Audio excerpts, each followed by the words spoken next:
So you can now add a YouTube video to your ride. Say you have GoPro footage that you want to attach to a ride. Go ahead and click into the Rides tab. Go find the ride that you want to attach a video to. So I'm going to click on this tracked ride.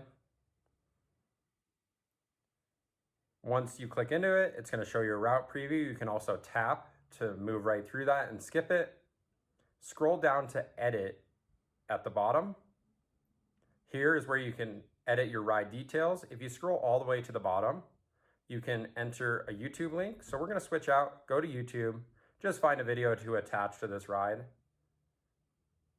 You're going to click share and copy that link.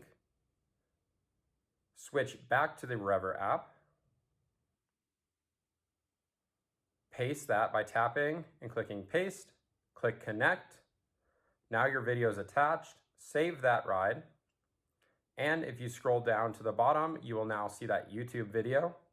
You can click on it if you want to view it. You can open it in full screen as well. So now we'll just check out this video.